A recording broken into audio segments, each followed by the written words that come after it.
السلام علیکم ناظرین، کیا حال ہے آپ کے؟ ٹھیک ہے۔ آج ہم بات کریں گے ڈرامے سے جانے جہاں کی نیکسٹ آنے والی قسط میں کیا کچھ ہوگا۔ شہرام کس بات پہ بیہوش ہو جاتا ہے، اور تبریز عامر کو کراچی کیوں بھیجتا ہے اور اس کے گھر کیوں جاتا ہے، اور مانور کو کیسے پتہ چلتا ہے کہ آج شہرام کی برتھ ڈے ہے اور وہ اس کو کیسے سرپرائز دے گی۔ تبریز کی کزن زینت کو کیسے پتہ چلتا ہے کہ شہرام مانور سے محبت کرتا ہے۔ یہ سب جاننے کے لیے میری اس ویڈیو کو آخر تک دیکھیں اور میرے اس چینل کو سبسکرائب کر دیں تاکہ آپ کو نئی آنے والی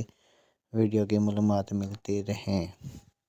ناظرین، جیسا کہ ہم نے پچھلی قسط میں دیکھا تھا کہ جب مانور بچوں کو پڑھا رہی ہوتی ہے تو تبریز آ جاتا ہے اور وہ اس کے ساتھ بدتمیزی کرتا ہے، جس پر شہرام بھی آ جاتا ہے اور وہ تبریز سے کہتا ہے کہ تمہیں یہ حق کسی نے نہیں دیا کہ تم بابا کے خوابوں کو چکنا چور کرو۔ دوسری طرف زینب جب پیزا بنا کے شہرام کے پاس جاتی ہے تو شہرام کہتا ہے کہ مجھے یہ پسند نہیں ہے کیونکہ میں بازاری کھانے نہیں کھاتا، گھر کے بنے ہوئے کھانے کھاتا ہوں، جس پر زینب کہے کہ کچھ ٹیسٹ کر لیں پھر بتانا کہ کیسا ہے۔ شہرام جب شاپ پہ جاتے تو دیکھتا ہے کہ وہاں پہ دیے رکھے ہوئے ہوتے ہیں تو وہ پوچھتا ہے کہ یہ دیے کس کے ہیں، تو دکان والا کہتا ہے کہ یہ مانور نے رکھے ہیں سیل کرنے کے لیے، جس پر شہرام سارے دیے لے کے اپنے گھر آ جاتے اسے جلاتا ہے۔ جب زینب پوچھتے ہیں کہ یہ دیے کہاں سے ہیں تو وہ بتائے گا کہ میں فلان جگہ گیا تھا اور دکان پہ میں نے دیکھے تھے کہ مانور نے یہ دیے رکھے تھے، اس لیے میں وہ لے کے آ گیا ہوں۔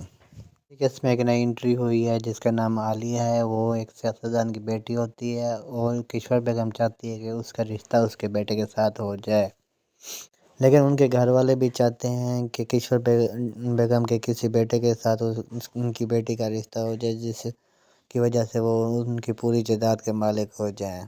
شہرام مانور سے کہتا ہے کہ جو کچھ آج ہوا ہے اس پہ میں سوری کرتا ہوں، آئندہ یہ کچھ نہیں ہوگا، اور بعض کا اس دنیا میں جو کچھ ہوتا ہے وہ بہتری کے لیے ہوتا ہے۔ کبھی آپ نے محسوس کیا ہے کہ اللہ تعالیٰ نے کسی کو اسپیشل کسی خاص کے لیے بنایا ہوتا ہے۔ مانور جب بچوں کو پڑھا رہی ہوتی ہے تو اوپر سے شہرام بھی آ جاتا ہے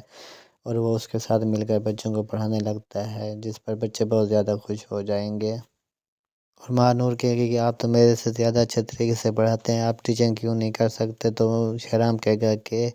بعض اوقات کچھ کام کسی اور کے کرنے کے لیے بھی ہوتے ہیں، اس لیے میں نہیں کرتا۔ نیکسٹ قسط میں ہم دیکھیں گے کہ مانور کو کسی طرح پتہ چل جاتا ہے کہ شہرام کی آج برتھ ڈے ہے، اس لیے وہ پوری تیاری کر کے آتی ہے، اس کے لیے کیک وغیرہ بنوا کے، وہ پھول وغیرہ اور اس کے ساتھ غبارے وغیرہ بھی ہوتے ہیں۔ جب شہرام نیچے آتا ہے تو دیکھتا ہے کہ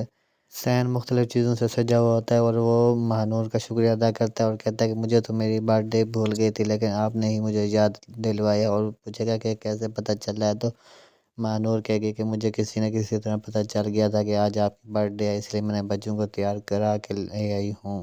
شہرام کو اپنا بچپن یاد آئے گا جب وہ اپنی ماں اور باپ کے ساتھ بیٹھ کے کیک کاٹتا تھا، اور اسی بات پر وہ بیہوش ہو جائے گا اور اسے وہ حویلی میں لے جائیں گے،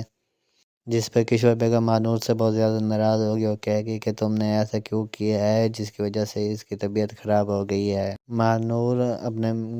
گھر والوں کو بتائے گی کہ شہرام کا ذہن مجھے سمجھ نہیں آتا، کبھی وہ بالکل ٹھیک ہوتا ہے اور کبھی بیہوش ہو جاتا ہے اور کبھی اتنی کمزور ہو جاتا ہے کہ وہ چل پھر نہیں سکتا، مجھے لگتا ہے کہ اسے کچھ دیا جاتا ہے۔ دوسری طرف زینب